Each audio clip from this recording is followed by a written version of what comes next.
So moving on, we'll be doing pestle analysis of the airlines industry. Now, the pestle analysis basically assesses an industry on a few factors and basically gauges how these factors can affect the business and the sector as whole. So the factors are PESTLE, which is political, economical, social, technological, legal, and environmental. We'll be going one after the other. So the political factors that could affect the airlines industry is political unrest or political rivalry between any other countries. Now, because coming on to the economical factors, airlines industry is one of the most capital intensive industry. The fleets that they use and the fuel that is used by the fleets are very expensive, and that in itself could be a very defining factor of the profitability of the sector. Basically, if they're onto the social factor, in recent times, due to the advent of internet, customers have become very socially aware. The customers know what kind of prices, what kind of services are being offered by different airlines. Now, this increases the transparency and is good for the consumers, but at the same time, it also increases the competition for the airlines. So they have to keep coming up with new services and offers for the customers to keep them engaged into their airlines. Also, the customers in the airline industries are known to have expectations of lower cost fare prices of the flight, but a better experience in terms of service. So that also poses a lot of pressure on the airlines industry. Apart from that, airlines industry is hugely affected by the brand image and the brand value that it carries in the market, basically. So if any incident that happens in the airlines, which tarnishes basically the brand image of the airlines, it also possess a huge psychological aspects. The airline industry in itself is also not only very capital intensive but technologically intensive also. The fleets that they use are highly technical and uses high tech technology in themselves. So they also have a threat of keeping their fleets very updated. If at all any new updates are in the market, or any technological legally they are restricted, then they have to update their fleets to it to match the standards. Also, airlines industry has a huge potential to use technology in their marketing and ticket booking or targeting sector. If they use AI to gauge the kind of demand that they're going to get in the future, or the kind of people who are looking for similar flights or similar services that are being offered by them, that could be a huge potential for them to use technology to their benefit. Talking about the legal aspects or legal factors that affect the airline industry is one of the highly regulated industries. In India, DGCA regulates the industry, and the regulations are so strict to basically ensure the safety of the passengers that they're traveling, because this is the kind of sector that poses a threat to even the life of a customer if security norms are not very strict and highly regulated. Legally, the sector is also very highly regulated to basically not let any one or a few companies behave monopolistically. If they are given a higher power, they would act monopolistically, and the competition would not be healthy in the industry. To basically promote very healthy competition among the airlines to benefit the customers at the end of the day, the sector is very highly regulated. Talking about the environmental factors that could affect the airlines industry, with nowadays, customers and governments as well are becoming very globally aware of the global emissions that we are as a society creating. So there is a risk of customers and businesses as well shifting to more ecologically sustainable options that might be travel through air or travel through roadways to decrease the emissions. If at all there is a change in the kind of expectation from the customers and change in their behavior to reduce the global emissions by not traveling in the airlines, that would again pose a threat to the airline sector because they would lose on the customers. Thank you. For any firm to get into an industry, it does Porter's 5 Force analysis to have a better understanding of that industry. Porter's 5 Forces model is developed by Michael Porter, and it encompasses 5 competition factors that firms can use to assess the competitiveness of their products or services. Based on the results of the research, a company can reduce or increase its profitability and focus on specific areas. The 5 forces are threats of new entrants, threats of substitutes, bargaining power of buyers, bargaining power of suppliers, and lastly, rivalry among existing competitors. Since the aviation business is highly productive and profitable, it faces several competitive challenges and risks that can have an impact on the performance and profitability of industry participants. Airlines in the market and investors interested in them can assess it as a prospective investment and conduct a fundamental study to acquire a clear image and position in the airline sector. This information aids in making smarter financial selections. The range of airline businesses varies. There are 3 types of airlines: international, national, and regional. They compete in diverse markets and their strategies differ as well. Now let's deep dive into the Porter's 5 forces. Threat of new entrants. The threat of new entrants in the airline industry is very low due to huge capital investment in initial stages. For any new player who wants to enter this industry, the capital investment is huge. And without any strong customer base, there is also a threat from already established players. Not only the entry, but the exit level investment is high in the airline industry. Any company in the airline industry will be profitable if it has economies of scale. The entrance of new player will force the existing player to fuse their capital to retaliate against the competition. With low airfare, catering to customer needs, and a premium flight experience. With all these, the customers have a choice to choose based on their preference, and the cost of switching is low. However, this doesn't raise the level of threat because customers tend to choose known names. Needless to say that the licensing will take at least a year, and the regulations make it hard for a new entrant to enter the industry. The threat of substitutes, which is moderate. There are different types of substitutes for airlines, Indian Railways, buses, and other local transportation, car rentals, and other aggregators like Ola and Uber. Now, the next force is the bargaining power of suppliers, which is very high due to very less suppliers. Since the manufacturing of an airplane is quite standardized, and the only difference is in terms of amenities. Due to few suppliers, and the manufacturing cost of airplanes are quite expensive. So the suppliers have high bargaining power on the price of a Boeing. Labor also challenges the companies with the union politics and demands.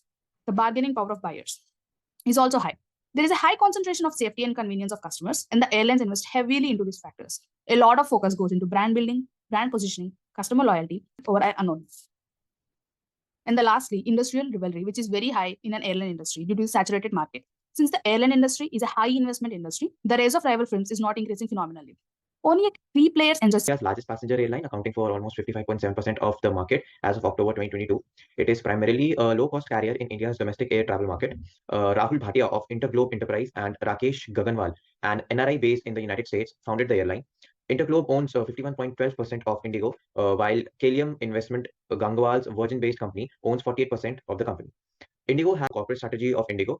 So Indigo is known for its cost leadership with its low cost, on time, and efficient air travel services. The company's corporate strategy is centered around providing affordable and convenient air travel to its customers while also maintaining profitability and growth.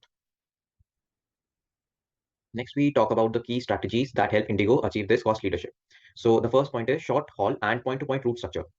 Indigo basically has a shared fleet with single class seat configuration and high employee productivity, which provides Indigo. Second point, reducing aircraft acquisition cost through a bulk purchase strategy. Third point, expanding route network. Another important aspect of Indigo's corporate strategy is its emphasis on expanding its route network. The company has been rapidly expanding its domestic and international route network with the goal of connecting more cities and providing more travel options for its customers. Indigo also has plans to increase its fleet size in order to support its expansion plans and meet the growing demand for air travel in India. Coming to the fourth point, which is customer experience. Indigo also places a strong emphasis on customer service. The company has implemented various initiatives to improve the customer experience, such as providing free in-flight entertainment and offering a loyalty program to frequent flyers. Indigo also has a dedicated customer service team that is available to assist customers with any issues or concerns that may arise. This is in line with the company's philosophy of providing low cost and efficient services without compromising on quality and customer satisfaction. The fifth point is regular safety performance checkups. Indigo has a dedicated safety team that monitors and evaluates the safety performance of the company on a regular basis. This helps to build trust with customers and ensures compliance with industry standards. Coming to the sixth point, which is robust financial control systems. Indigo has maintained a robust financial control system which helps manage working capital efficiently. It has also put proper policies and procedures to safeguard its assets, prevent and detect frauds, and timely prepare reliable financial information. The seventh and the last point, which is strong brand image. Indigo has also been successful in building a very strong brand image. The company has been able to establish itself as a reliable and efficient airline that offers low-cost air travel without compromising on quality, like we have already mentioned before. This has helped to build customer loyalty and attract new customers. So finally, in the end, I would just like to conclude that Indigo's corporate strategy is focused on providing low-cost, on-time, and efficient air travel to its customers while maintaining profitability and growth. The company's key elements of its strategy include its focus on cost management and efficiency, expansion of its route network, emphasis on customer service, commitment to safety and security, strong focus on human capital management, building a strong brand image, and future growth plans. With these elements in place, Indigo has been able to establish itself as one of the leading airline company in India with a strong customer base and a bright future ahead. Thank you. What is the corporate strategy of Air India? So Air India, like many other airlines, it has set to employ basically a mixture of both cost leadership as well as differentiation strategy to achieve its long-term corporate goal. So now moving further, now let us understand a little bit more about the leadership strategy of Air India. So it is basically focused on reducing cost and improving its financial performance. There are several measures taken by them, such as streamlining its operation, reducing its staffs, and looking for various ways to reduce the fuel cost. Air India has also been outsourcing some of its non-core activities to third-party vendors in order to reduce cost and improve its efficiency.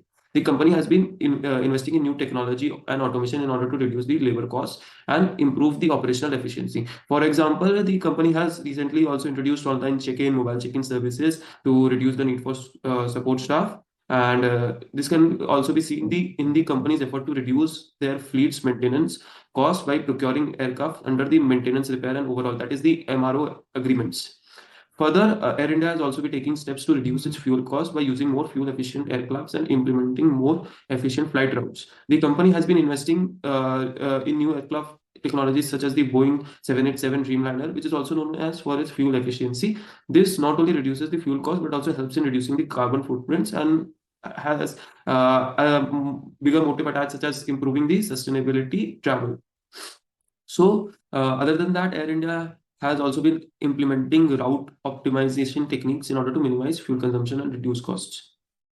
In context to the differentiation strategy of Air India's differentiation is basically focused on improving the customer service in order to attract more and more customers. The company has been investing in new technology, into training in staff. This measure includes introducing online check-in, mobile check-in, and seat selection services.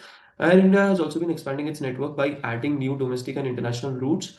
One of the major competitive advantage which Air India has over other Indian airlines is that it provides direct non-stop flights to places such as the United States and the United Nations, which is only provided by some foreign carriers like Emirates or Etihad Airways. So the company has also been introducing new services like lounge access, a frequent flyer program, baggage handling, special assistance for disabled and the elderly passengers to differentiate its service offering. It has been expanding its network by adding new domestic and international routes, as well as through with the help of code sharing agreements with other airlines, which allows the companies to offer more and more destinations to its customer.